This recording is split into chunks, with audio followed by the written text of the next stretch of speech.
Je pense qu'il faut vraiment réactiver tout ce qu'on a en commun et surtout réactiver nos racines qu'on a beaucoup trop oubliées. Je suis vraiment content de participer dans une réunion comme ça pour apprendre, seulement pour apprendre. El hombre blanco ha sido inteligente también. Pues de luego, pues el hombre blanco lo hace proteger, ¿no? A la vez, ¿sí?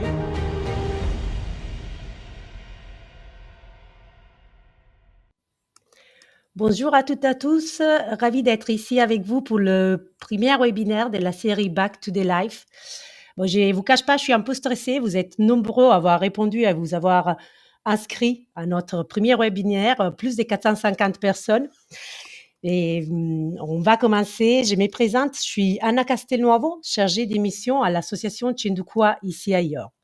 Deux paroles avant de vous présenter le webinaire et les intervenantes sur Cendukua. C'est une association loi 1901 créée en 1997 par Éric Julien et Jacqueline Bach. L'association a comme objectif d'accompagner les peuples autochtones de la Sierra Nevada de Santa Marta en Colombie pour leur restituer leur terre ancestrale et les aider à préserver leur culture. Aujourd'hui, après 25 ans, on a pu restituer au peuple Wiwa et au peuple Kogi presque 3000 hectares de terres qui sont souvent très abîmées quand on les réachète pour leur restituer. C'est des terres qui se trouvent dans la Sierra Nevada de Santa Marta, les plus hauts massifs côtiers du monde, avec des pics qui culminent à 5800 mètres d'altitude et en voile d'oiseau de la mer Caraïbe, du coup en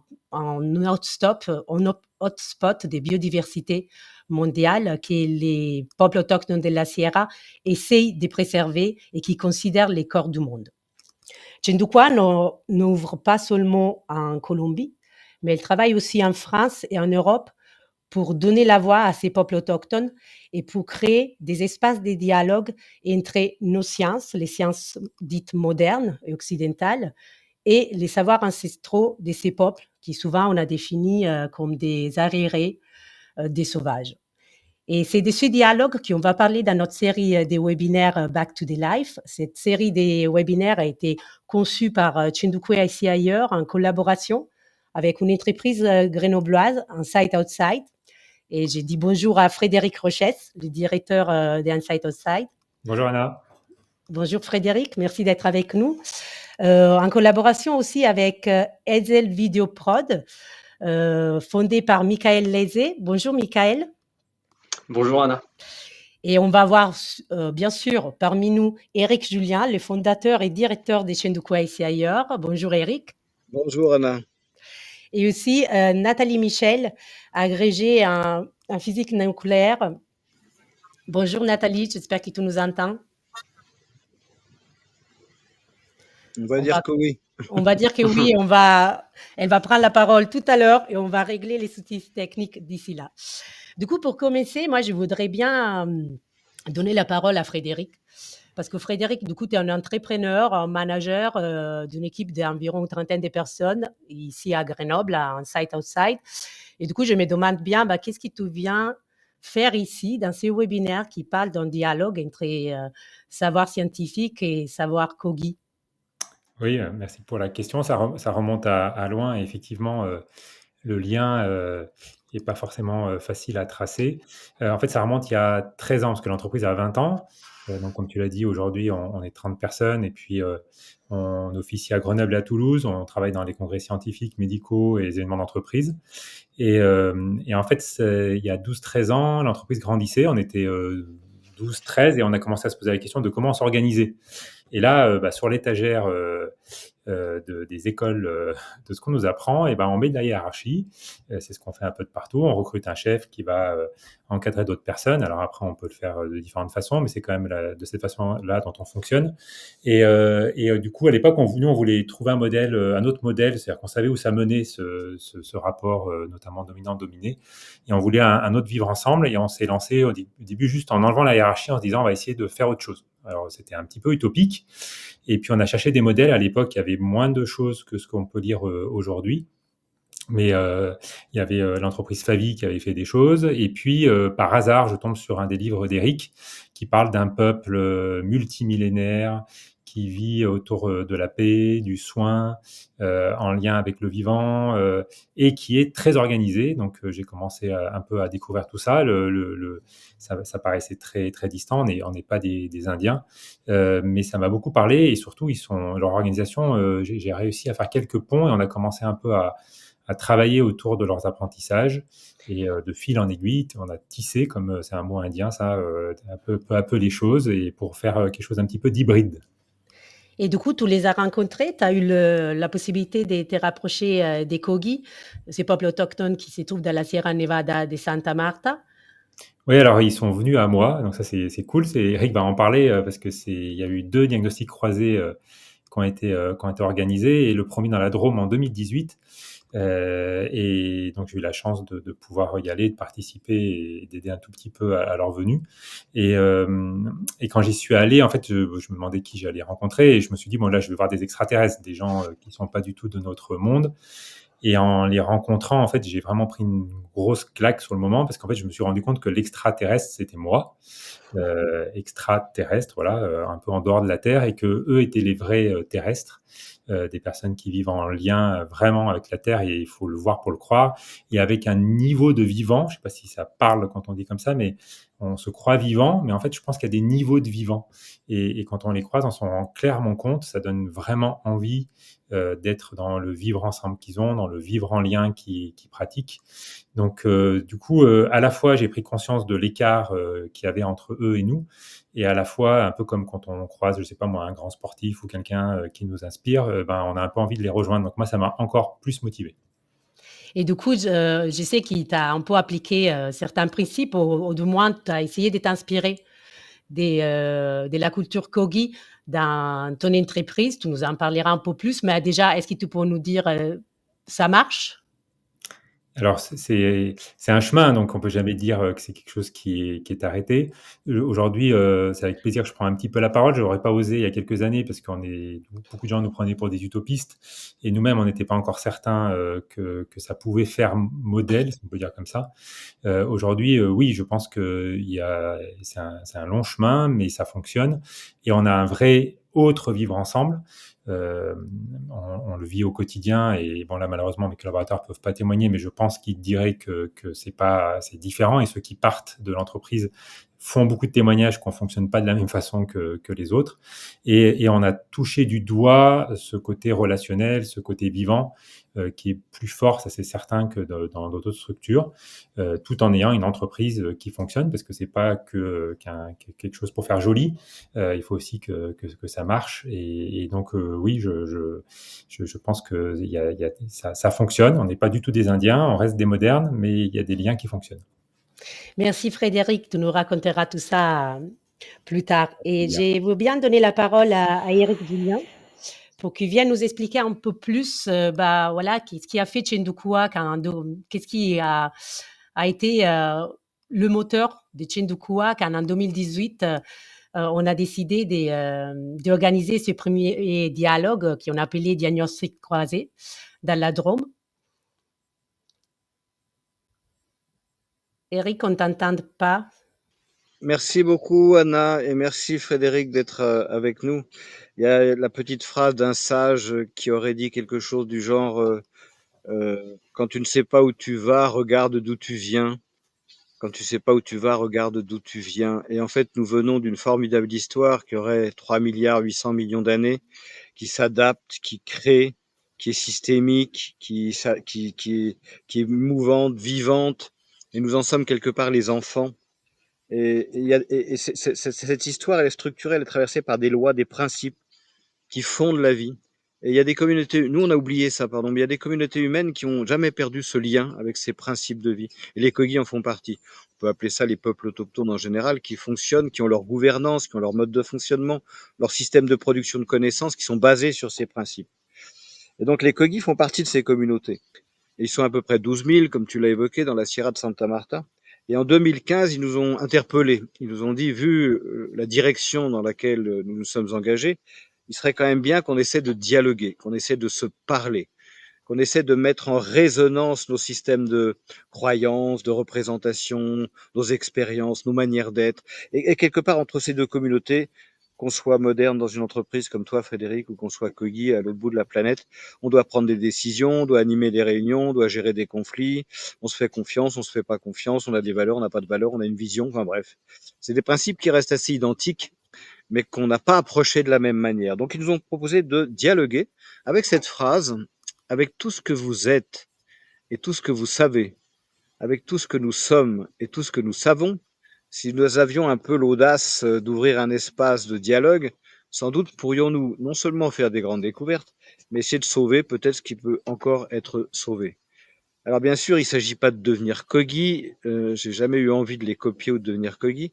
Un Kogi non plus ne va pas faire une thèse de nanotechnologie demain matin, mais par contre on peut ouvrir un espace au milieu et s'étonner l'un de l'autre, s'étonner de ce que nous avons en commun, l'eau que nous buvons, la terre sur laquelle nous marchons, les conflits que nous rencontrons parfois, les tensions que nous rencontrons dans l'existence.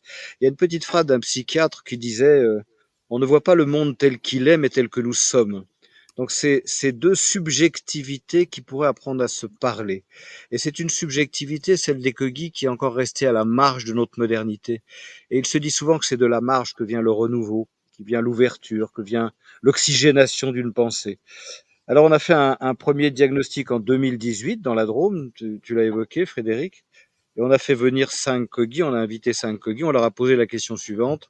Faites-nous un diagnostic de santé territoriale d'une petite région de la Drôme qu'on appelle le Diois. Et on a demandé à des scientifiques, pareil, faites-nous un diagnostic de santé territoriale du même espace. On a mis au milieu le même territoire et puis on a croisé les regards. C'était assez extraordinaire, ça déconstruit des croyances, ça déconstruit des projections, ça éclaire des points morts de compréhension des choses et des phénomènes. C'est extrêmement enrichissant.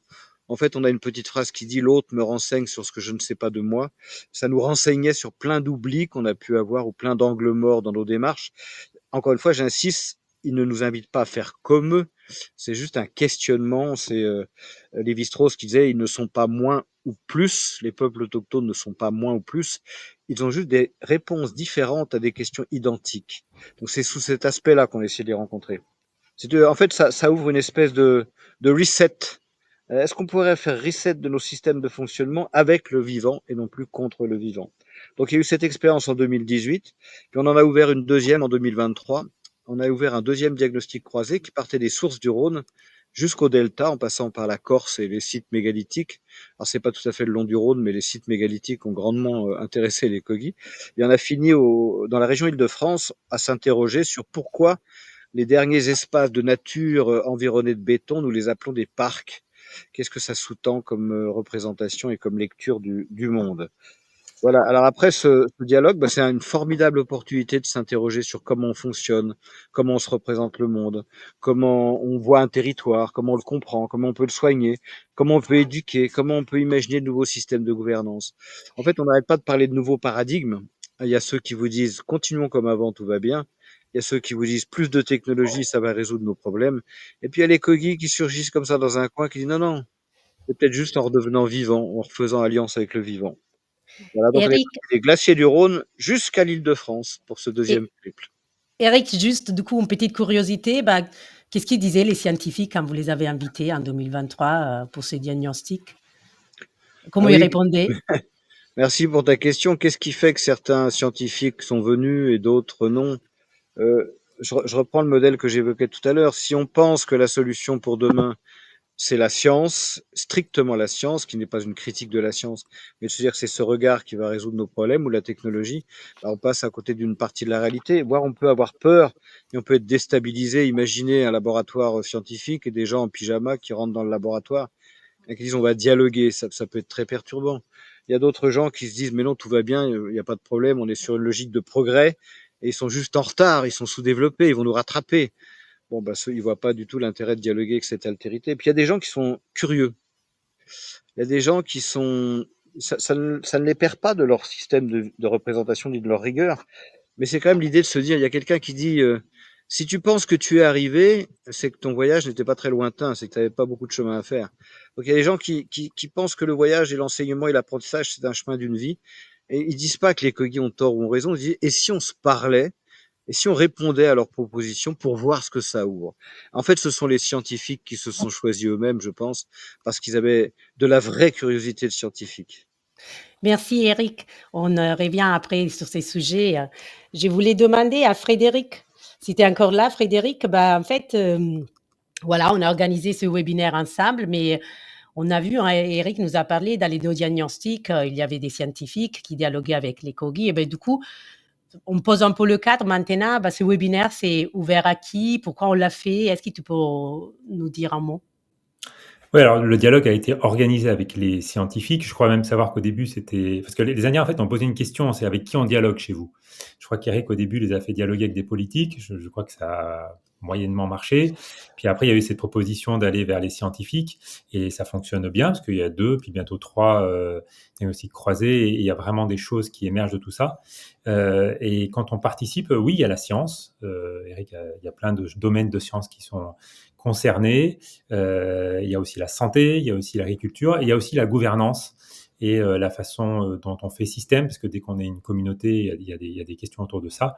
Et l'objectif de ce webinaire, c'était justement de faire ce pont-là. Le pont dans la science, il se travaille ailleurs actuellement, et essayer de voir s'il y a des personnes intéressées, de faire communauté et de se connecter à ce savoir Kogi, qui n'est pas accessible très facilement, mais sur lequel on peut discuter, on peut progresser ensemble, et de voir, de faire des partages, et de voir qui a envie de poursuivre ces échanges dans les mois et les années qui viennent. Et notamment, on a la chance justement d'un magnifique film qui a été tourné, et le but de ce webinaire, c'est de faire le lien des Kogi, la science et la gouvernance. Mais notre but, c'est avant tout d'aller jusqu'à cette gouvernance. On va essayer de vous faire cheminer jusque-là aujourd'hui.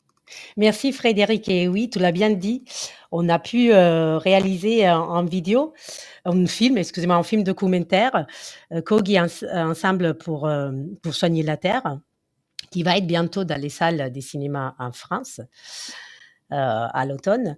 Mais on a aussi eu la chance d'avoir un vidéaste qui nous a suivis le long de toute la tournée en 2023, Michael Lézé.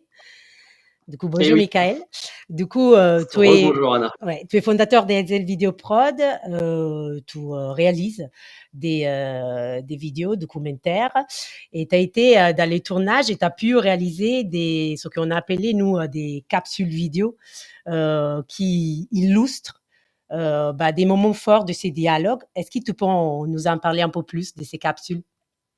Oui, les capsules, je vais laisser les personnes les découvrir au fur et à mesure. Ce que je peux parler, c'est effectivement du derrière du décor, parce que c'était vraiment quelque chose d'absolument hors du commun. On a eu un tournage un peu moins d'un mois. Et c'est vrai qu'au début, on s'est dit, normalement, quand on fait un documentaire, on essaie de tout préparer en amont. Là, il y a eu beaucoup de surprises, parce qu'au final, on essayait de construire une colonne vertébrale, mais on ne savait pas trop ce qui allait se passer à chaque lieu. Donc nous, on était une petite équipe de 3. Il y avait donc 2 cadreurs et un ingé son. Et l'idée, c'était d'essayer en fait de trouver une structure qui fasse qu'on essaie de pas rater d'image. Parce que en gros, les Kogi, on a remarqué au fur et à mesure qu'ils étaient quand même, ils avaient tendance à faire pas mal de petites surprises par-ci par-là. Et donc après cette colonne vertébrale, on a essayé de réfléchir à rendre compréhensible en fait un tout autre paradigme. Moi, je m'en suis rendu compte, en tout cas pendant le tournage. C'est vraiment une autre manière de penser, comme disait Eric tout à l'heure, une autre manière de voir le monde. Et c'est vrai que rendre compréhensible ça par le biais de la caméra, sachant qu'en plus on savait pas trop encore où on allait mettre les pieds, on s'est dit waouh, il y a un petit défi là. Et donc au final, ça s'est passé. Et arrivé sur le tournage, il y a quelque chose quand même qui m'a vraiment beaucoup marqué, c'est la notion de temps. La notion de temps qu'il peut y avoir entre les Kogi et notre société. On avait vraiment 2 mondes différents face à nous en caméra. Moi, j'ai des collègues réalisateurs. J'avais entendu dire qu'ils avaient perdu leurs cheveux un peu avant différents tournages, parce que justement, les Kogi ont tendance à prendre le temps. Pour eux, c'est gage de qualité. Et effectivement, on s'est rendu compte au fil du temps au fil du tournage, entre nous qui avions tendance à vouloir faire vite les choses parce que pour nous c'est de la productivité, Et eux, par contre, qui prenaient leur temps, qui étaient vraiment ancrés, qui étaient là, quoi, ils étaient présents. Au fur et à mesure, on a découvert en fait une autre manière de voir le temps et une autre manière de le sculpter. Et d'ailleurs, ils m'ont mis au défi personnellement, et ça, je t'en parlerai un peu plus tard, parce que c'est une anecdote, mais elle est un peu longue. Merci Michael, ne nous dévoile pas tout. Je vous propose qu'on puisse visionner une des capsules réalisées par Michael. Cette capsule a été tournée au CERN, au lieu de la recherche qui se situe à Genève. Déjà, je tiens à remercier Françoise Duval, membre du CERN, qui a permis au COGI et à notre équipe et à l'équipe des tournages de rentrer au CERN et de pouvoir essayer au moins de tisser un petit brin de dialogue entre deux modes de faire des sciences, des connaissances très différents et assez éloignés, mais je ne vais pas vous en dire plus. Je vais vous laisser visionner la capsule et on se retrouve tout à l'heure.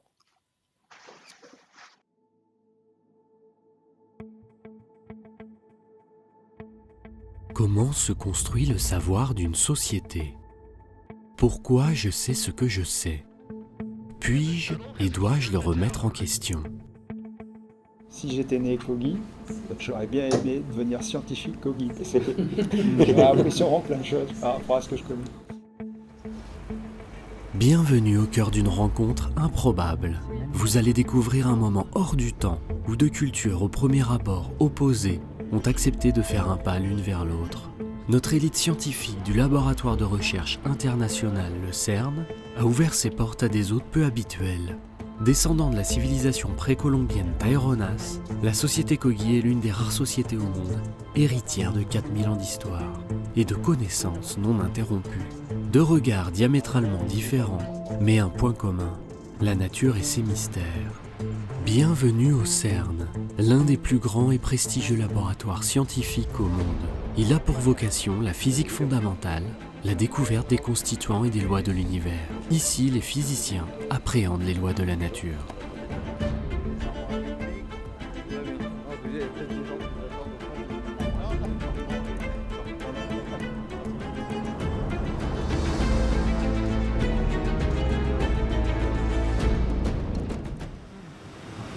Entonces aquí es un anillo de almacén de partículas. Lo que se ve aquí son los elementos metálicos naranja, que son imanes. ¿Y qué hace el imán cuando pasa una partícula? Le da una vueltita. Entonces se ve que todos los naranjos aquí están en la esquina, ¿no? Para darle la vuelta.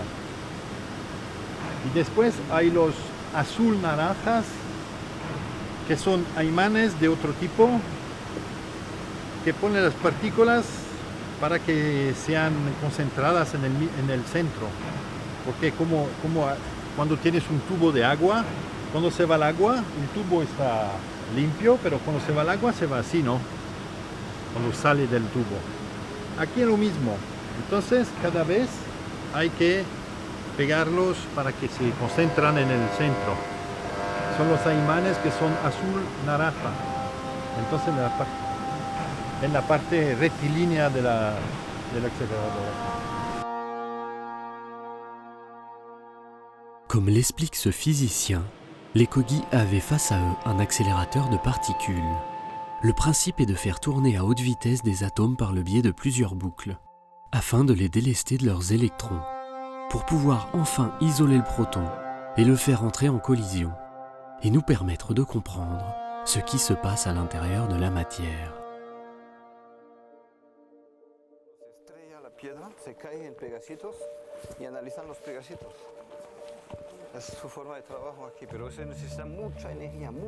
Je remercie vivement le CERN de nous accueillir dans ce site à Genève. Merci infiniment à la délégation des scientifiques ouverts au dialogue. Merci infiniment de nous accueillir. C'est un honneur.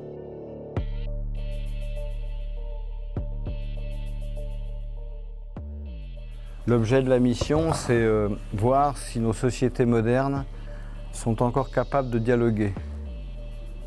C'est-à-dire, si je vous pose la question directement, la science est-elle en capacité de s'ouvrir à d'autres regards? Ça ne veut pas dire qu'on n'est pas dans l'idée de se convaincre de qui a tort, qui a raison par rapport au domaine scientifique, mais de dire tiens, il y a une autre manière de voir. C'est un peu l'objet de leur voyage. Vous faites des recherches, je résume, et je réduis forcément sur la matière. Qu'est-ce qui constitue la matière, l'énergie? Comment vous résumeriez en une phrase sur l'objet de la matière? Est-ce que c'est résumable?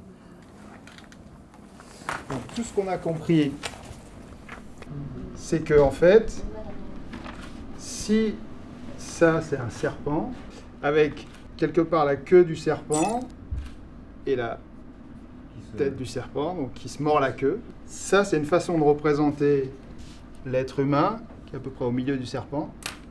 Cette direction, c'est de plus en plus petit, jusqu'à la queue. Et cette direction, c'est de plus en plus grand, jusqu'à la taille de l'univers. Et donc du coup, nous, ce qu'on a compris, c'est qu'en fait, les deux se parlent. C'est ça la grosse leçon du XXe siècle pour les physiciens, et on a au CERN participé à ça, c'est que comprendre, voilà, permet de comprendre l'infiniment grand, et inversement. Alors qu'avant, c'était plutôt comme ça. Il y avait deux bouts.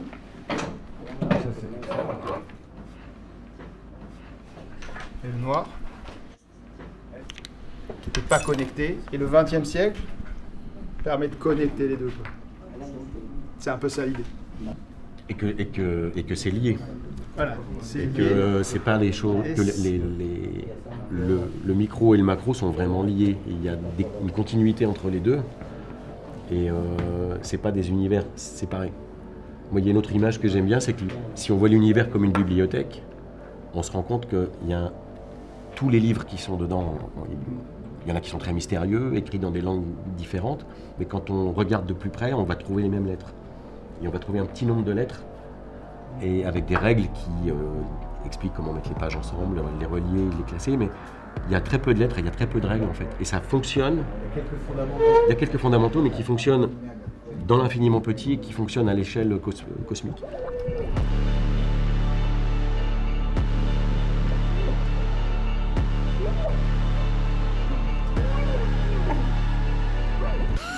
Esas son dos costumbres, dos visión, dos ciencias indiscutibles.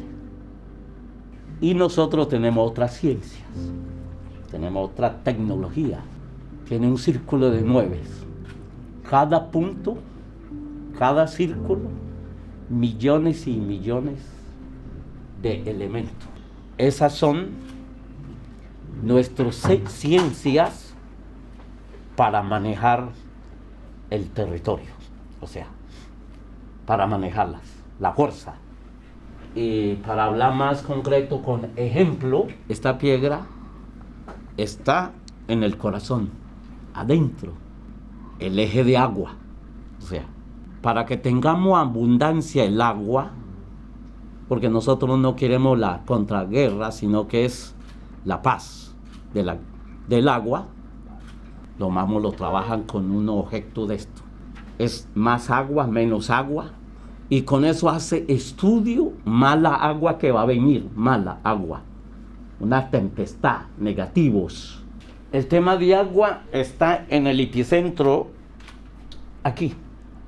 Por eso es nuestra ciencia, los glaciales es lo que aterriza como la cabeza. Por eso la nieve blanco que usted ve, lo mamo lo hace trabajo. Con esto se conecta, aumenta nieve o lo baja nieve. O sea, el mamo tiene la capacidad. Aumentas o lo baja o disminuye para que no haya mucha fría.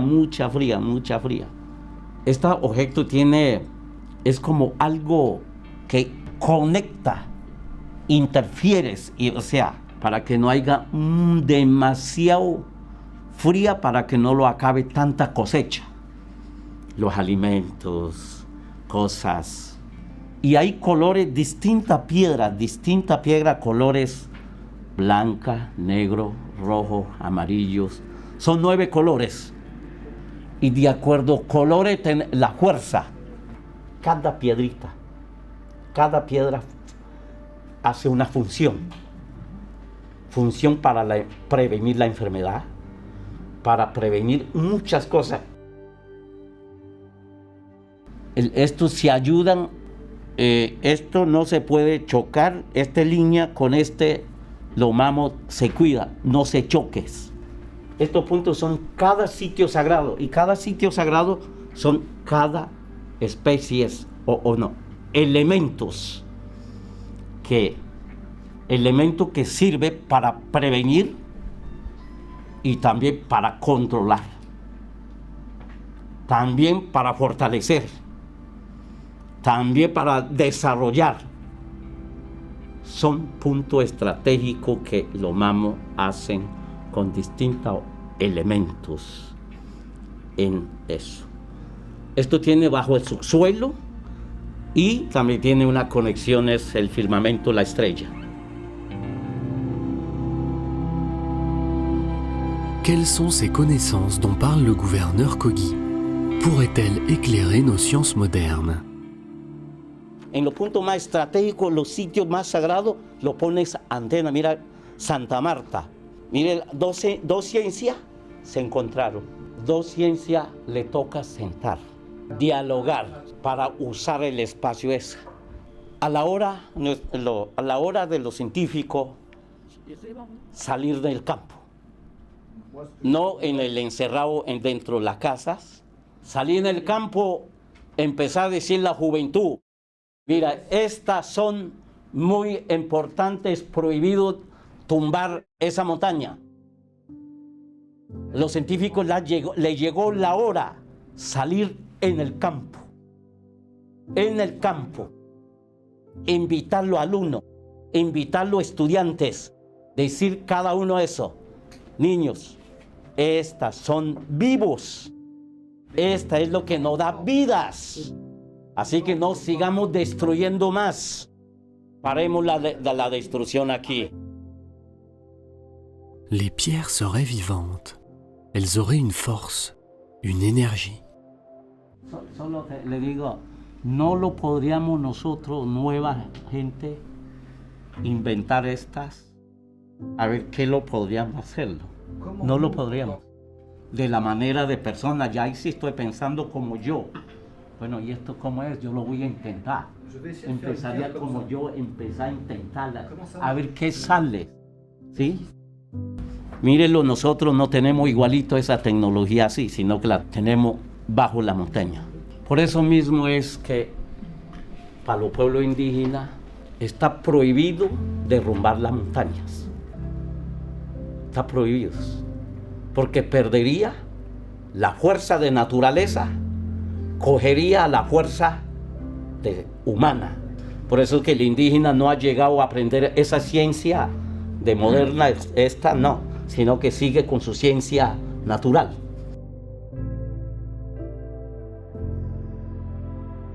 Les discours et les opinions que j'ai entendues là, moi qui viens d'une famille de paysans, je retrouve pas mal de choses de mes grands-parents ou des choses comme ça.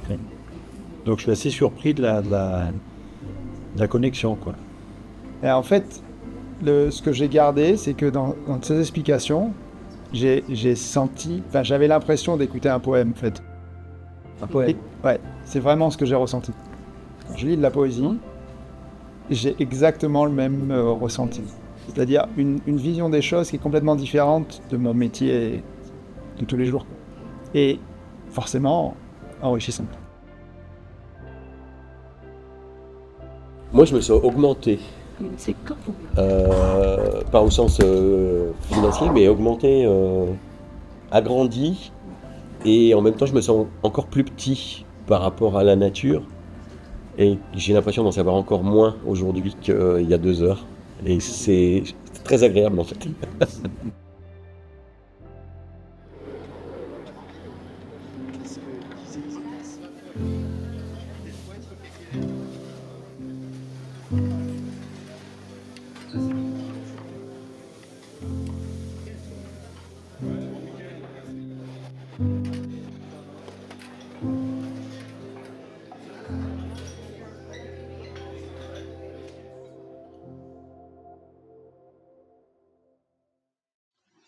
Eh bien voilà, après ce petit voyage au CERN, on va se retrouver avec Cynthia Valeran. Est-ce que tu es là? Est-ce que je prononce déjà bien ton nom? Valeran, c'est ça? C'est parfait, merci Eric. Alors moi, j'ai noté, tu sais, quand on fait des présentations, on note toujours des trucs un peu formels. Donc, je vais rentrer dans le truc formel. Secrétaire général au Centre de nanosciences et de nanotechnologie, le C2N, sur le plateau de Paris-Saclay, qui est quand même connu en France pour être un centre de recherche international. Mais si tu avais quelques mots à nous partager de qui tu es, qu'est-ce que tu rajouterais à cette présentation formelle? Alors, si je devais rajouter, je dirais que je rajouterais une caractéristique qui m'est propre hein, et qui est propre aussi à mon directeur, au directeur d'unité du C2N, hein, Giancarlo Fleini, c'est-à-dire notre volonté absolue en fait de faire place à une culture du lien, du soin, de la reconnaissance et de mettre la science au cœur de nos préoccupations, mais sans oublier en fait l'écosystème dans lequel la science doit se développer. Mais alors, toi, tu es là, tu es arrivé comment en fait? Si je formule la question différemment, comment t'as rencontré ces hommes et ces femmes en pyjama? Alors, j'ai eu la chance de suivre un parcours de dirigeante. Et pour reprendre les mots de Frédéric en début de webinaire, hein, ça a été une véritable claque. Hein. Je les ai connus donc, grâce à toi, Eric, où tu nous as présenté leur rapport au vivant sous l'angle de la gouvernance et du management. Et ça a été une véritable claque de me dire, mais oui, on peut en fait pas seulement repenser notre rapport au vivant, mais l'incarner dans nos prises de décision et dans notre manière de gouverner une organisation. Mais est-ce que tu crois, question peut-être naïve, hein, est-ce que tu crois que ça va être une double question, courant dans le monde scientifique et ou nécessaire? Ah oui, je t'avais pas préparé celle-là. Non, C'est du mais live. alors, alors courant, j'aurais tendance à dire que j'ai un biais. Je pense que je rencontre des gens qui ont effectivement cette ouverture sur Donc le tu es monde. d'accord, tu dis que c'est les gens il y a un phénomène de résonance qui se passe entre les personnes qui sont sensibilisées par ces questions. Exactement, voilà. Mais je suis pas sûre que ça soit courant dans la mesure où en plus depuis Descartes, on a en fait séparé, foncièrement en fait la science de la nature. On a foncièrement séparé la pensée scientifique, la raison des émotions. Et donc, forcément, on a créé un paradigme de pensée chez les scientifiques où on met, d'ailleurs au CERN, ils en parlent très bien, hein, ils mettent à distance les émotions. Et je pense qu'on est en train de changer en fait de paradigme hein, dans le milieu scientifique. Et donc la première question c'était est-ce que c'était courant et est-ce que c'est nécessaire pour ta deuxième question? Moi je pense que c'est vital. C'est ce que je disais tout à l'heure en coulisses. On vient de dépasser la 7e limite planétaire sur l'acidification des océans. Il me semble que en fait voilà c'est ce que tu disais Eric tout à l'heure. Hein. On doit sauver ce qui doit encore être sauvé. Et pour ça, il faut s'ouvrir. Hein. Il faut s'ouvrir à d'autres modes de pensée. Il faut se reconnecter entre nous et au vivant. En tout cas, c'est une conviction extrêmement profonde et qui m'anime. Du coup, puisque tu as découvert avec nous la capsule réalisée par Michael, même si tu n'as pas pu tout voir, mais qu'est-ce que tu penses de ce genre de rencontre? Oui, bien sûr, c'est pas la même langue. Oui, bien sûr, il y a des risques de projection de l'un sur l'autre ou des interprétations, mais on voit quand même un Kogi qui se met devant un paperboard, c'est quand même pas banal, et qui a l'air de dérouler une théorie extrêmement claire, extrêmement précise sur comment marche le monde, comment fonctionne l'énergie, et il termine en disant tout est dans cette pierre. Et quel effet ça te fait? Tu te dis, ils sortent de leur forêt, ils n'ont rien compris à la science, ou, comme l'évoque Lévi-Strauss, il y a peut-être deux manières de savoir et de comprendre, ou de connaître. C'est une vraie question épistémologique, finalement. Alors, c'est ça, c'est une vraie question épistémologique. Alors, ce que ça m'a fait, c'est que vraiment, en fait, je suis passée par plusieurs états. Déjà pour essayer de ne pas justement avoir une vision, on va dire, occidentale sur leur approche et de me dire, mais voilà, je vais me mettre en fait dans leur manière de penser, qui n'est pas facile et que je n'ai pas forcément réussi, j'ai pas les codes, hein, voilà, mais c'est effectivement je crois, enfin, je sais plus qui disait ça, c'est je sais que je ne sais rien. Voilà ce que cette capsule. C'est la chanson de Gabin quand il chante. À 20 ans, je croyais que j'avais tout compris, que je savais tout. À 30 ans, je croyais que j'avais tout compris. À 70 ans, je sais que je ne sais rien. Finalement, qu'est-ce que ça veut dire pour un scientifique de dire je sais que je ne sais rien? C'est quand même pas courant. Si je le fais un peu en caricaturant, on a l'image du sachant qui va un peu écraser l'autre versus le Kogi de son champ de connaissances. Donc quelqu'un qui est dans le monde scientifique comme toi, qui dit je sais que je ne sais rien, c'est une rareté quand même, non? Alors, je pense que, alors, en tout cas, l'application telle que je la fais là, effectivement, elle n'est pas si courante que ça. Par contre, je pense que les scientifiques ont cette aptitude à se décentrer continuellement par rapport en fait à leur champ à leur recherche et aller chercher justement les contours, chercher les zones d'ombre, hein, c'est le principe de la recherche. Voilà. Après, cette expérience, si je me permets de revenir, en fait, parce que tu m'as posé une question intime sur ce que ça m'a fait, pour moi, en fait, cette expérience, elle montre l'importance de désapprendre et de mettre en lumière, en fait, nos biais. Ça met aussi en évidence en tout cas, la nécessité pour moi de déplacer nos repères sur le progrès, sur la propriété. Alors, quand je dis propriété terrestre, hein. Pareil, tout à l'heure, Frédéric parlait d'extraterrestre, donc c'est-à-dire de ne pas se connecter. Quel effet ça t'a fait? Je t'ai vu sourire tout à l'heure, extraterrestre. En fait, nous ne sommes plus connectés. Tout à fait. C'est exactement ça. Et nous prenons plus soin, alors je parle un peu de manière absolutiste, je vais nuancer, mais il me semble que nous avons perdu en fait le soin et la gestion des communs. Mais alors, si je te suis bien, tu penses que ce genre de dialogue peut avoir du sens sans essentialiser les Kogi qui auraient tout compris et nous qui n'aurions rien compris ou l'inverse? Et tu envisages éventuellement d'organiser dans le sein du laboratoire dont tu es la secrétaire générale un autre espace de dialogue? Quelles questions ça pose? Comment tu appréhendes ça? Alors, on en discute beaucoup avec Giancarlo en ce moment, et puis sur l'identification justement en fait des scientifiques qui ont cette capacité à se décentrer pour que ça soit un échange commun, à la fois une ressource, une richesse, un partage pour les Kogi, mais aussi pour nous. Comment je l'envisage? J'aurais envie vraiment de leur montrer la manière dont on est capable de construire des matériaux atome par atome. On parle de la pierre en fait comme élément en disant que tout est dans la pierre. Or, en fait, j'aimerais échanger sur le fait que au Centre de nanosciences et nanotechnologie, on est en capacité de créer des matériaux en prenant justement atome par atome. Et d'avoir cette confrontation respectueuse et nourrissante pour chacune des visions, de voir comment finalement on se représente le monde aussi. Tout à l'heure, Eric, tu as dit effectivement qu'on se représente le monde non pas comme on le voit, mais comme on est. Et je trouve que c'est intéressant qu'on partage ça aussi. Alors j'aurais deux questions pour nos petits échanges avant de continuer notre petite aventure.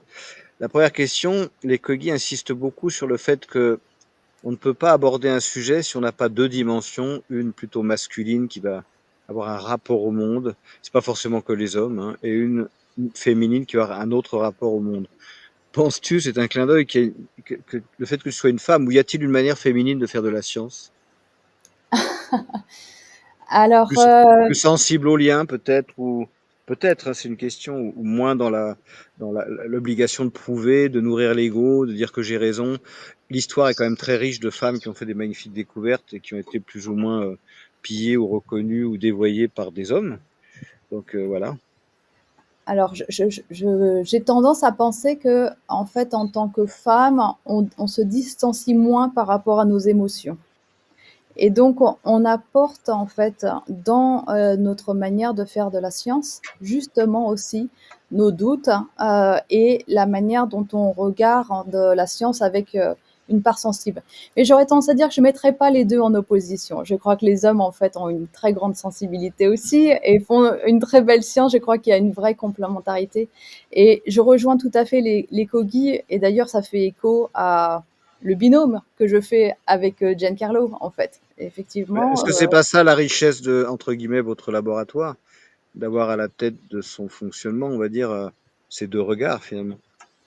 Tout à fait, tout à fait. Je pense qu'effectivement, c'est une grande richesse pour le laboratoire et c'est une grande richesse pour notre binôme de direction. Donc on va observer tous les autres laboratoires pour regarder ce qu'il faudrait peut-être vite modifier. Non, je plaisante. Puis alors, ça me ferait une question dont je n'attends pas forcément la réponse maintenant, mais que vous allez pouvoir peut-être méditer, j'en sais rien. Dans la culture Kogi, il y a les lois de la nature, et dans notre culture à nous, il y a la loi des hommes. L'avantage de la loi des hommes, c'est qu'on change quand ça les arrange, selon des logiques pas toujours très claires. Ça peut être du lobbying, si on parle de politique. Ça peut être de la curiosité ou de l'expérimentation, si on parle de vos activités. Alors que chez les Kogi, les principes sont là, ils le rappellent dans le film, dans le quartz, tout est là. Et le bouger, c'est créer du déséquilibre. Comment tu envisages le fait de leur parler du fait que vous bougez la matière, alors que, enfin, vous bougez, vous créez des matériaux, si j'ai bien compris ce que tu dis, alors qu'eux estiment que si on ne recompose pas toute la filiation des formes telles qu'on peut les observer, c'est qu'on peut plus les soigner, on peut plus. Sous-entendu, ça pourrait faire du Frankenstein, ça nous échapperait des mains. Comment tu envisagerais une question pareille? Alors c'est intéressant, surtout qu'en plus on vient de prouver, d'ailleurs dans la capsule Lucerne ils le disent aussi, c'est-à-dire qu'en fait il a été prouvé que les interactions, en tout cas les phénomènes au niveau microscopique se passent au niveau macroscopique et vice-versa. Donc ça serait effectivement voilà, intéressant. Moi j'aurais tendance à dire, là j'ai envie de te répondre ce que disait déjà Rabelais, hein, science sans conscience n'est que ruine de l'âme. Et qu'effectivement, faire de la science à l'échelle nano et aussi au niveau de la deep tech, parce que le C2N est une référence internationale au niveau de la deep tech, notamment. Excuse-moi, c'est quoi la deep tech pour les non-initiés? Deep tech, pardon, c'est tout ce qui va être en fait le développement de technologies avancées et fondamentales, donc notamment sur le quantique. Donc, comment je vais y répondre à ça? J'aurais tendance à dire, tu m'as proposé de prendre le temps d'y réfléchir, je vais y réfléchir. C'est pas mal comme réponse.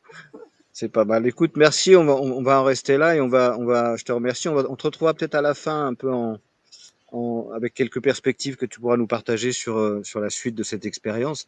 Et je vais retrouver peut-être Frédéric qui va nous rejoindre. Et comment tu as écouté les propos Est-ce qu'il y a des choses qui ont résonné avant de rentrer plus en détail dans ton expérience à toi?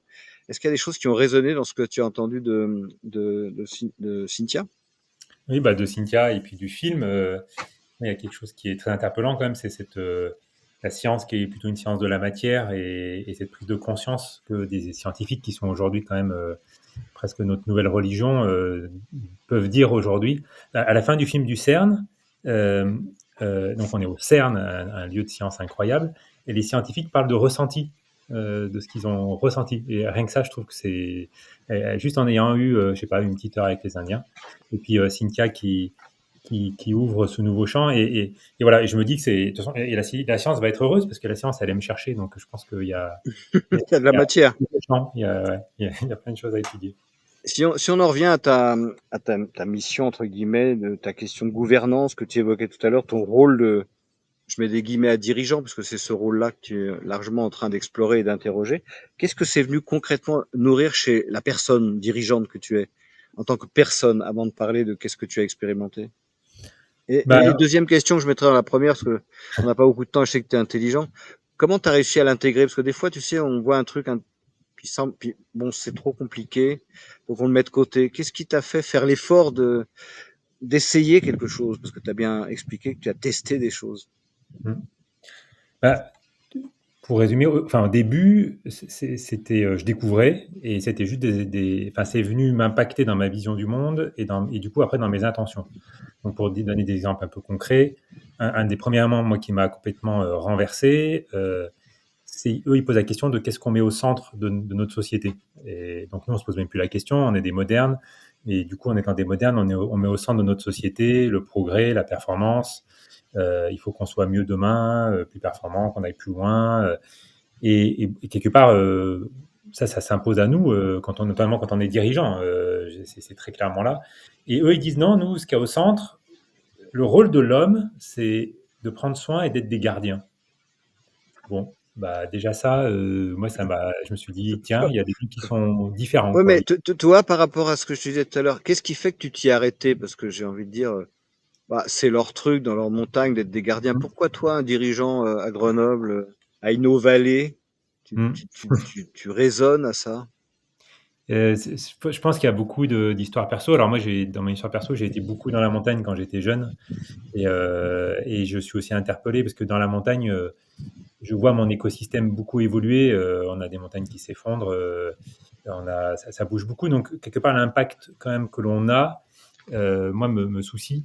Et voilà, c'est pas un positionnement écologique, c'est pas une envie de renverser complètement la carte, mais c'était juste de se dire, enfin, tu l'as dit, je crois, au début, si on fait la même chose, si on continue à faire la même chose, on aura les mêmes résultats. Donc, se dire, bah, qu'est-ce qu'on peut changer? Donc, j'avais juste cette envie de dire, qu'est-ce qu'on peut changer entre nous? Et puis, il y a ça qui arrive, qui a l'air un peu fou, et puis voilà, et puis une équipe qui avait envie d'avancer là-dessus, sans même trop comprendre. On m'a avoué 4 années après nos décisions que personne n'avait rien compris à là où on allait. Mais voilà, il y a peut-être un peu d'entrepreneuriat, justement. Mais aujourd'hui, par contre, on voit que ça bouge beaucoup, hein. Beaucoup de gens se posent des questions. Donc, voilà, je ne saurais pas mieux dire pourquoi ça vient nous impacter, mais moi, ça m'a impacté. Mais est-ce que tu aurais maintenant, si on descend concrètement, ok, j'ai rencontré les Kogi, et j'aime beaucoup cette phrase, je croyais rencontrer des extraterrestres, mais c'est moi qui suis extraterrestre, et j'ai envie d'essayer des choses, et donc ça m'a impacté, j'essaye. T'as essayé quoi? Donc au début, on avait beaucoup de mots, dont on parlait de responsabilité, parce que les Indiens disent que la responsabilité, il faut elle est prise en commun, elle est répartie, alors que nous, dans nos sociétés, on prend des chefs qui prennent des décisions dans leur coin. Les Indiens parlent d'énergie, de masculin, de féminin, dont on a parlé un petit peu. C'est pas des genres, c'est des énergies, des peurs, des émotions. Moi, je voyais beaucoup que dans l'entreprise, on est assailli par nos peurs et du coup, on met du contrôle. Il y a quelque chose qui se passe mal, on vient le contrôler. Donc, on dit bon, bah, on va moins contrôler, on va. Et puis, en fait, il se passait rien. Voilà. Donc, Ce serait pas un peu, si on faisait un petit clin d'œil, ce qui se passe un peu dans notre pays quand même? bah, en fait, c'est ça, c'est qu'au bout d'un moment, on a des nouvelles idées qui viennent, on a des intentions qui sont là, comme par exemple, je vais en citer un, bienveillant. Ça, c'est un mot aujourd'hui, on entend de partout. Il faut être bienveillant. Voilà. Et puis, en fait, bah, c'est là où j'ai appris ce que c'était vraiment d'être vivant, c'est qu'en fait, ça doit s'incarner dans la matière. Et en fait, bah, comment on a appris avec des épreuves. Voilà. Donc, je peux en raconter une. C'est la première, en fait. C'est la première. Peut-être pour rassurer certaines personnes qui nous écoutent, une épreuve qui s'est bien terminée, qui était sympa. Et ça s'est bien terminé. Ouais, mais c'est pas bien de raconter la fin avant, Eric. Non, mais c'est une question. Vas-y. Donc, en fait, on était sur nos mots et notamment, on avait un mot à l'époque, c'était confiance. Voilà, donc, on entend souvent dans les entreprises, on fait confiance. Et puis, en quelques mots, on était en 2013, je crois, une collaboratrice, en fait, dans notre métier, on fait venir plein de gens sur des congrès et puis on paye pour eux leur hôtel et puis on leur fait des factures, ils nous remboursent, ils viennent. Et puis, cette personne qui était hyper rigoureuse pour une raison que je ne sais toujours pas, oublie en fait, de demander un remboursement et en fait on a une énorme perte financière et en fait elle annonce à mon associé qu'on a perdu 15 000 € sur un congrès qui était pour nous à l'époque une énorme somme.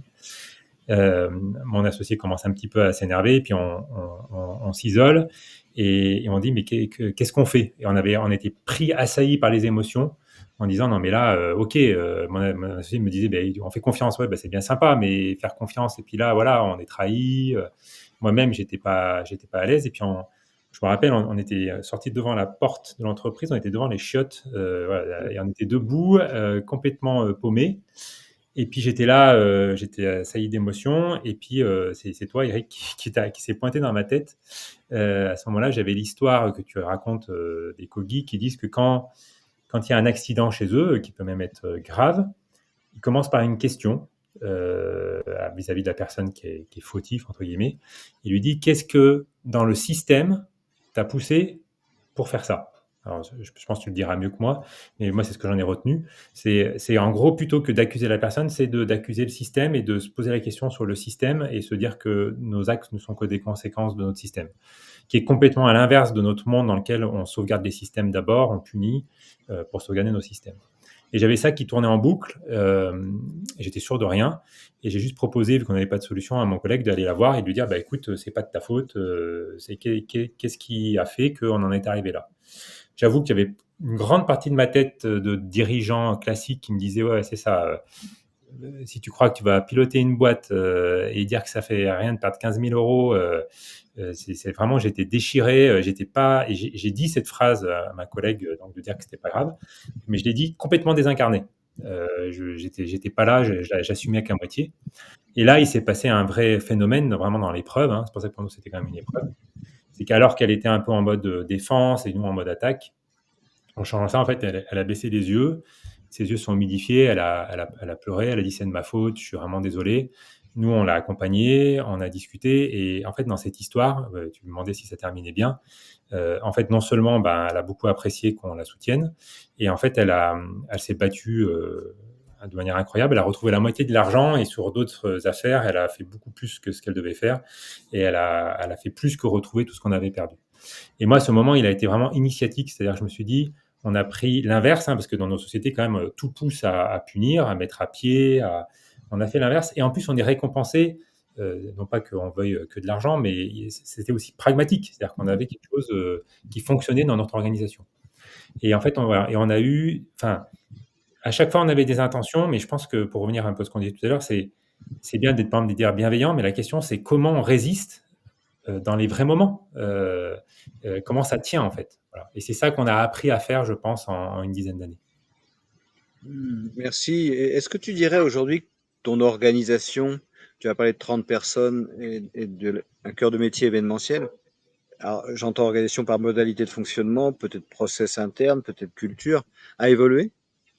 Alors, il a complètement changé parce que moi, un des apprentissages forts des Indiens, j'ai mis du temps à appréhender, c'est dans nos sociétés, nous, on est très focus sur les hommes. Il y a des chefs, il y a des collaborateurs, c'est noté, c'est tout ça qui est important. Et eux, en fait, ils parlent beaucoup plus de cadres et comment nos cadres sont soutenants. Et tout à l'heure, je parlais de dire, ben voilà, par exemple, bienveillant, comment devant l'épreuve on va être bienveillant. Et eux, leur réponse, c'est poser des cadres qui vont permettre de le rester. Et en fait, la meilleure réponse qu'on a trouvée et qu'on a mis en place depuis des années et qu'on continue à faire, c'est créer des cadres de dialogue.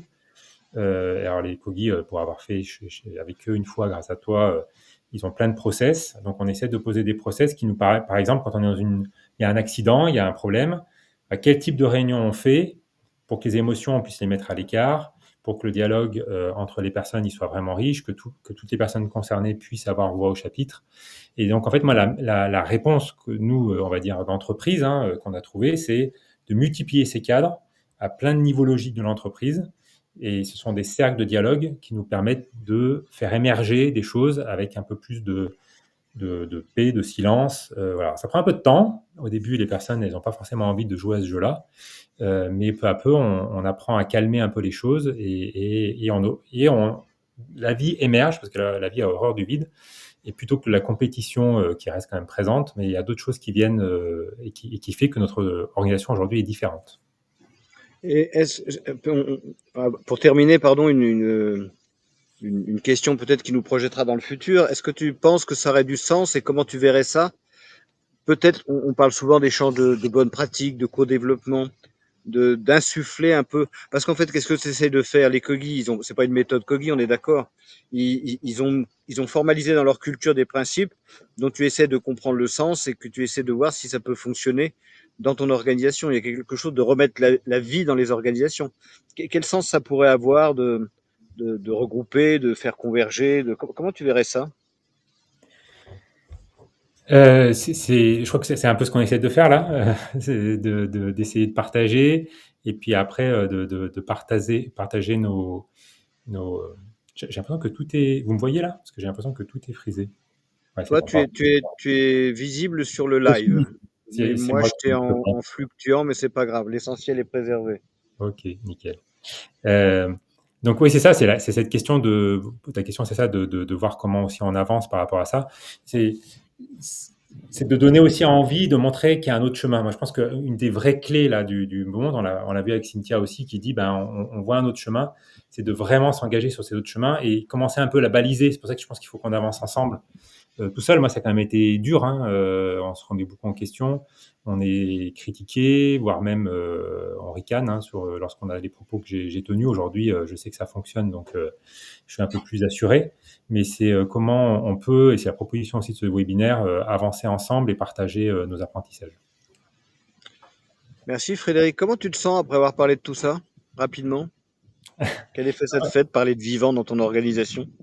Mais nous, c'est ce qu'on essaye de faire. Après, moi, à chaque fois que je suis en lien avec les Indiens, ça me met dans d'autres niveaux vibratoires et je suis très heureux d'échanger. Et je suis très heureux de relier science, gouvernance, parce que j'ai l'impression qu'on est un peu sur le chemin qui nous invite à faire. Voilà, relier plutôt que diviser. Donc, je me sens bien. Merci, merci beaucoup Frédéric. Je crois qu'on va accueillir Michael pour un petit temps d'échange avec Michael. On va le réaccueillir. On te réaccueille, c'est un mouvement permanent. Je te poserai un peu la même question, Michael. Tu as entendu le témoignage de Cynthia, tu as écouté le témoignage de Frédéric, et puis en plus les images, tu t'en es largement nourri, puisque c'est grâce à toi qu'on a pu les voir.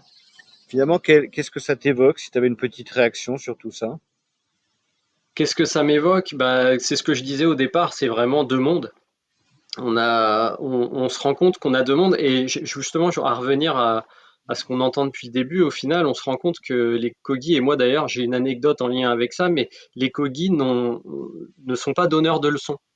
Et ça, c'est vraiment assez impressionnant, c'est-à-dire que ils ont un certain talent, je sais pas comment l'expliquer.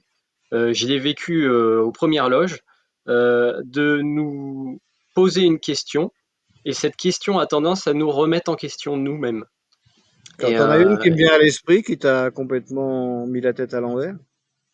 Bah, une qui était dès le départ, enfin peut-être pas dès le départ, ça devait être 3-4 jours, parce que ça a duré 3 semaines, donc ouais, on va dire milieu de première semaine. En fait, moi à l'époque, je faisais beaucoup de tournages à travers la France et la Suisse, donc je bougeais en camping-car. Et à un moment, j'arrive en camping-car à un lieu qu'on devait visiter au bord du Rhône, et Arégossès, le gouverneur Kogi, me regarde descendre de mon camping-car, et puis il me regarde comme ça, puis il me dit, mais tu dois avoir beaucoup de terre, toi, pour avoir une maison qui roule. Puis je le regarde comme ça, j'ai pas trop compris sa question au départ. Je lui dis, je comprends pas pourquoi tu me dis ça en fait. Et là, il me dit, bah, si ta maison elle est sur des roues, ça veut dire que tu es obligé de t'occuper de plein de terre. Et donc là, j'étais un peu, je savais pas trop quoi lui répondre sur le moment.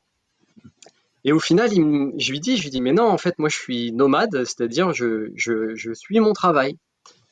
Et là, ça a été la phrase effectivement qui m'a fait me remettre en question, mais instantanément. Il m'a dit, mais comment tu fais pour vivre sans racines? Et j'avoue que là, il y a eu un gros blanc. En plus, on était plusieurs, on était en groupe, on était plusieurs à échanger sur ce thème-là. Et là, il y a eu vraiment un gros blanc. Je savais plus quoi répondre. Et en fait, ça a ouvert un débat avec les personnes qui étaient là. Ce débat, c'était parce qu'il y en a qui disaient effectivement que la vie nomade, c'est une vie qui existe aussi. Et il y en a d'autres effectivement qui disaient, bah oui, faut être enraciné quelque part pour vivre, quoi. Qu'est-ce que tu as fait dans tes pratiques, du coup? Est-ce que tu as changé des choses? Ben, moi, effectivement, en fait, moi, j'ai plus pris le sens parce que je ressentais aussi à cette époque-là le fait d'être désaxé, décentré.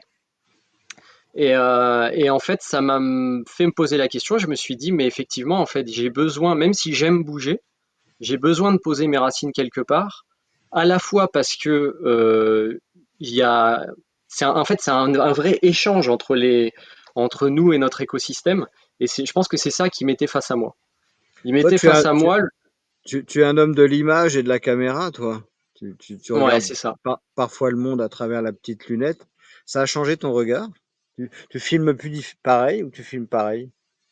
Ah bah non, c'est vrai que ça change totalement le regard parce que on a une prise de recul par rapport aux scènes, une autre interprétation des choses. Et justement là, le fait de se dire, je suis face à quelque chose et je l'interprète un peu comme je le ressens et comme je le vis, c'est une belle remise en question en tout cas. Et c'est vrai qu'aujourd'hui, par exemple, je mets un certain temps à essayer d'entretenir les liens, entretenir l'ancrage, c'est-à-dire que je me suis réinstallé, je me suis resédentarisé Ah dans oui, mon donc travail. tu reprends des racines. Exactement. Et moi, enfin, en tout cas, moi, j'en ai ressenti effectivement j'ai ressenti que cette question, elle était prédominante. Et On envisage de préparer, comme on l'a envisagé avec Cynthia, on l'a évoqué avec Cynthia, pardon, un diagnostic 3 qui se passerait peut-être en 2026. Est-ce que tu le filmerais de la même manière? bah, déjà, j'aurais beaucoup moins d'appréhension. Et je vais revenir justement au temps qu'on parlait au départ. En fait, lorsqu'on est ancré et enraciné, même si des choses ne sont pas prévues, au final, les choses se font. Et c'est vraiment cette démonstration-là que j'ai vue à travers ma caméra quand j'ai filmé les Kogi. C'est que nous, on veut toujours que tout soit prêt, tout soit absolument fait pour que ça se passe vraiment bien et qu'il n'y ait pas de problème. Et on s'agite, on s'agite, on s'agite, et au final, dès qu'il y a un problème, il y a tout qui part en cacahuète. Alors que avec eux, ils sont là, ils sont enracinés, ils sont en lien avec le territoire, avec les personnes qu'il y a autour, et donc peu importe ce qui se passe, les choses vont de toute façon être équilibrées. Et ça, c'est vraiment marquant. Est-ce qu'ils nous ont pas dit, hey, les extraterrestres, si vous atterrissiez? Ouais, ça a été quand même à plusieurs reprises. Ils l'ont pas vraiment dit parce qu'ils sont très respectueux, peu importe ce qui se passe, mais en tout cas, ils nous l'ont fait ressentir obligatoirement en nous le montrant. Merci, Michael. J'aimerais bien réinviter Cynthia pour poursuivre un peu notre échange, si Cynthia veut bien nous rejoindre, en te remerciant, et puis en remerciant Nathalie Michel, avec qui on devait être en lien, mais qui a eu des petits soucis techniques. Donc merci Cynthia d'avoir pris la main et pris la relève. Et j'en profite pour remercier Nathalie parce qu'elle a co-construit, elle a largement participé à l'organisation du diagnostic croisé 2 autour de sa discipline, la physique. On avait échangé autour de la radioactivité dans un site, le site de Refin, qui a eu d'anciennes mines, et sur les études d'impact de cette radioactivité dans l'espace et dans la nature. Et Nathalie, à la fin de ce temps d'échange, de ce temps de dialogue, quand on avait fait un tour de parole pour dire mais comment as-tu vécu cette rencontre entre scientifiques et Kogi sur la question de la radioactivité, elle avait eu les yeux qui brillaient, elle avait dit j'avais retrouvé mon esprit d'enfant. C'est comme s'il y avait une légèreté d'enfance qui était revenue, mais pas au sens forcément naïf, au sens de la curiosité. C'était un joli moment. Cynthia, tu as écouté Michael, tu as écouté Frédéric, ça t'inspire quoi? Et c'est assez peu fréquent finalement que un chef d'entreprise discute avec un caméraman de peuple autochtone et avec une personne qui s'occupe d'un laboratoire de nanosciences. Qu'est-ce qui nous relie et qu'est-ce que ça t'inspire, ce que tu as entendu? Ce qui m'inspire, c'est que justement, en fait, contrairement à ce qui avait été un peu développé comme modèle dominant de pensée en silo, je pense que justement, ces regards croisés que tu mets en place, Eric et ton équipe, ça permet de montrer qu'il y a la place de s'inspirer, de croiser les regards et de justement d'aller approfondir ces regards avec les Kogi. En particulier, ce qui m'inspire, c'est la fameuse question anecdote que nous a partagée aussi Michael sur les racines.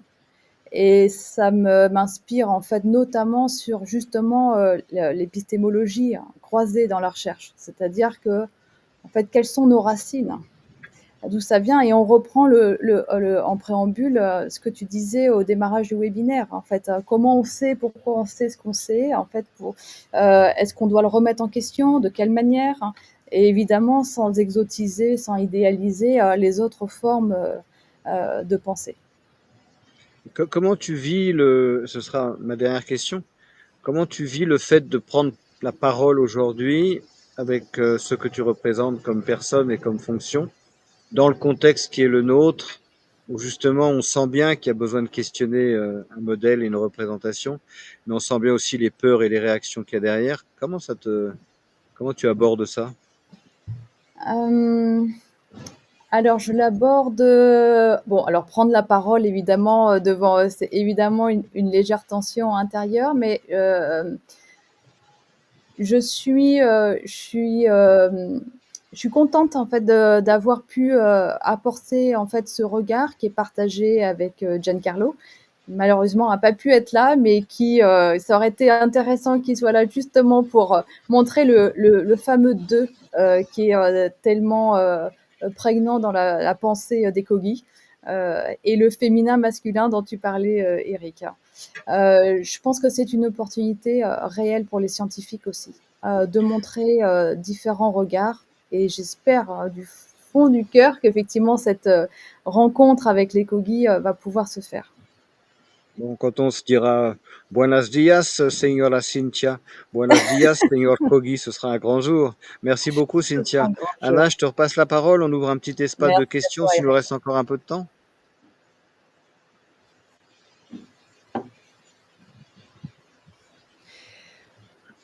Oui, merci Eric, merci à tout le monde. Du coup, je reprends le bâton des paroles, Eric, qui te met pas symboliquement. Déjà, merci à tous les intervenants. Comme tu as dit, on a eu un petit problème technique avec Nathalie Michel qui était annoncée au début comme intervenante. Et merci Cynthia d'avoir pris le relais et des échanges très intéressants qu'on a pu avoir avec toi. On a ouvert un petit espace des questions qui vont défiler dans le chat. Je vais essayer d'en prendre quelques-unes en sachant qu'on a un peu de temps devant nous. Les personnes qui sont connectées nous demandent: avez-vous pensé à réaliser un cadre un peu comme la permaentreprise, mais qui intègre des principes inspirés des Kogi? Je pense que ça, c'est plutôt une question pour Frédéric dans le management. On peut se faire ping-pong entre toi, Frédéric, ce que tu en sors par l'expérience, et nous, ce qu'on a été d'en sortir par les passerelles. Je te laisse la parole, Frédéric. Alors, c'est juste, la question, elle est très intéressante. C'est juste qu'on a un prisme des lectures qui est toujours des process, des cadres qu'on vient reposer. Alors, en fait, un des grands risques pour moi, c'est qu'on invente une nouvelle méthode qui crée encore un cadre, parce qu'on n'aime que ça, en fait, poser, écrire un bouquin sur les 10 principes des Kogi. Et en fait, c'est complètement antinomique. Donc oui, on peut arriver à un cadre, mais on ne peut y aller qu'en cheminant et en faisant le chemin. Donc c'est pour ça que la proposition, elle est plus d'être dans le dialogue que dans poser un cadre, une nouvelle méthode qui serait en fait que la même chose que ce qu'on a aujourd'hui sous un format différent. Donc voilà, c'est une réponse un peu facile qu'on peut comprendre, mais qui pour éviter de retomber toujours dans le même scénario en fait. Merci Frédéric. Ce que je peux peut-être compléter, c'est dire qu'il y a des éléments de référentiel, ces principes, ces fameux principes du vivant, et après à chacun peut-être de les expérimenter selon ce qu'il ressent, la culture de son entreprise et les marges de manœuvre dont il dispose. Il y a quelques jalons qui existent, hein. Il y a un livre qui s'appelle Le choix du vivant qui en parle, publié chez Les Liens qui libèrent. Mais là où je te rejoins, on a le principe dans la main, on a un outil, et après il faut l'expérimenter, et ça dépend à la fois de la personne qui l'expérimente et de la culture de l'entreprise. Merci. Je ne sais pas si ça répond à la personne qui avait posé cette question, mais on peut passer à une autre question. Oui, bien sûr, je vais lire. Il y a quelqu'un qui demande, c'est au cours du diagnostic qu'on a réalisé avec Chendukua, y a-t-il eu des découvertes identiques entre Kogi et scientifiques? Et si oui, lesquelles et sur quel site? Là, je pourrais peut-être répondre en allant un peu à l'essentiel, et si d'autres personnes veulent compléter, n'hésitez pas. On a identifié globalement cinq champs de dialogue. Le premier champ, c'est le bon sens. Et effectivement, les Kogi ont vu sur nos territoires des éléments de bon sens que nous ne voyons plus. Après, il y a eu un champ qu'on va appeler le champ du savoir scientifique, ce qu'on accumule dans les livres, dans les ordinateurs, dans la tête, etc., qu'on se transmet dans les écoles. Sur le champ du savoir, il y a eu des échanges sur les questions, dans la Drôme notamment, de déforestation et de reforestation avec du pin d'Autriche, qui est un pin, comme son nom l'indique, qui n'avait rien à faire dans la Drôme. Donc effectivement, là, il y a eu des échanges de savoir à savoir, et ils se comprenaient très bien. Après, on est passé sur le champ de la connaissance, qui est l'expérimentation. Et nous, on n'a pas ce champ-là, le ressenti, le corps. C'était expliqué dans la petite capsule du CERN, où il disait bien, nous, on dissocie les émotions du champ ou de l'objet d'étude. Bah, les Kogi, c'est exactement l'inverse. C'est le corps et l'objet par lequel on va étudier, on va comprendre les choses. Donc, ils sont rentrés dans un champ d'explication sur le territoire, sur lequel, là, on comprend pas grand-chose. mais on a deux attitudes possibles. Celle qui me semble être celle qu'on va explorer avec Cynthia, qui est de se dire expliquez-nous mieux, qu'on comprenne, et pourquoi pas nous faire des expériences pour qu'on en déduise peut-être des choses, j'en sais rien, ou le rejet et la peur.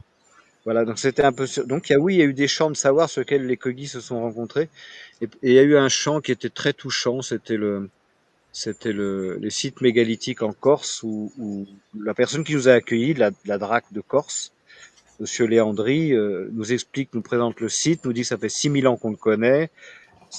Il a arrêté de fonctionner il y a 500 ans, il a fonctionné pendant 5500 ans. On sait qu'il n'a pas été choisi par hasard, il avait une fonction, puis il s'arrête et il dit en fait on ne comprend pas. Et c'est très touchant de voir la mémoire Kogi surgir dans notre présent et nous dire ça c'est une pierre masculine, ça c'est une pierre féminine. La grosse pierre qui est à l'entrée du site, c'est la carte qui explique comment ça marche. L'orientation, elle sert à ça.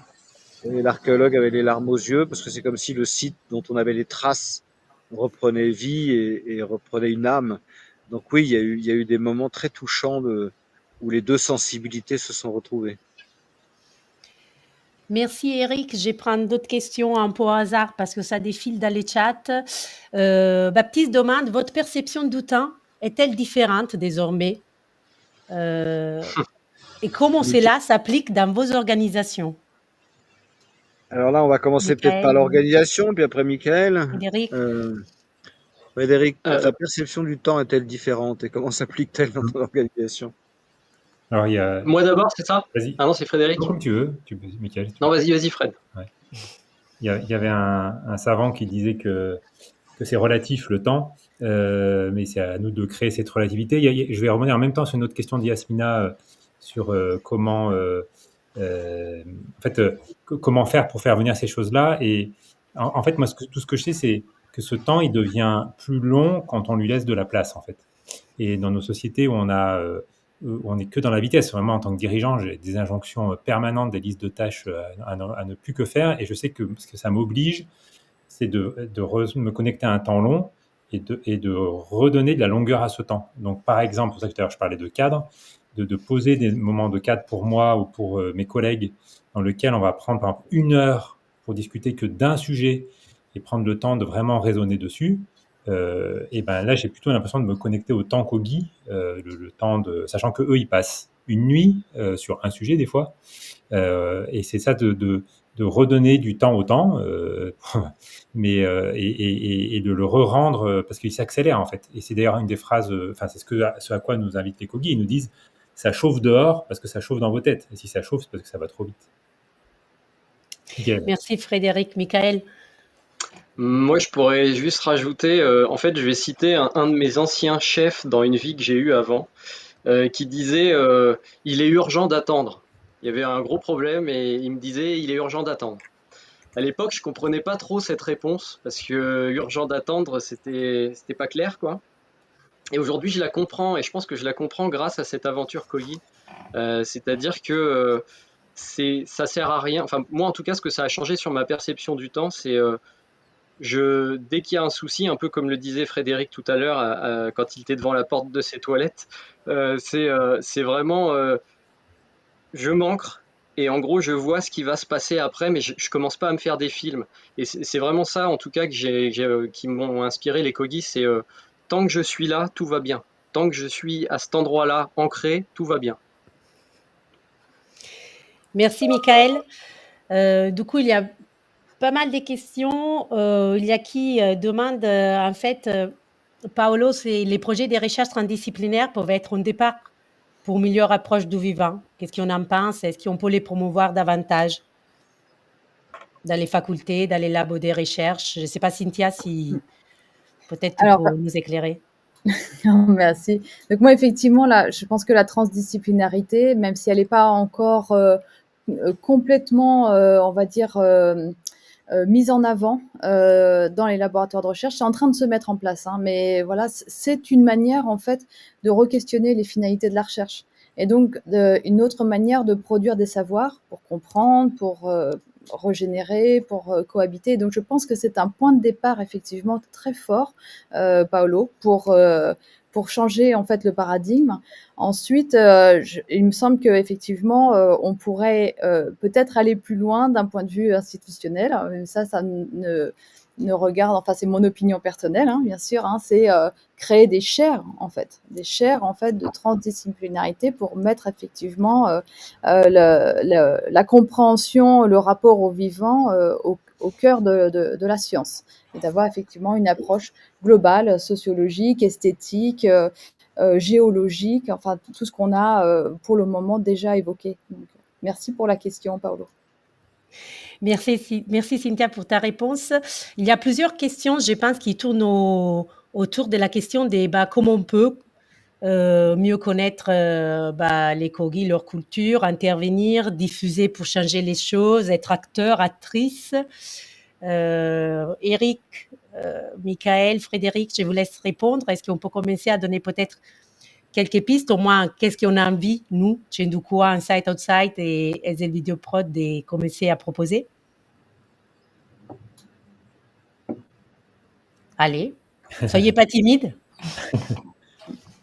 Eric, on ne t'entend pas, je pense que ton micro doit être clos. Eric parle, Pardon, merci, je peux commencer en donnant 3-4 petites pistes. La première piste, merci Cynthia pour ta proposition.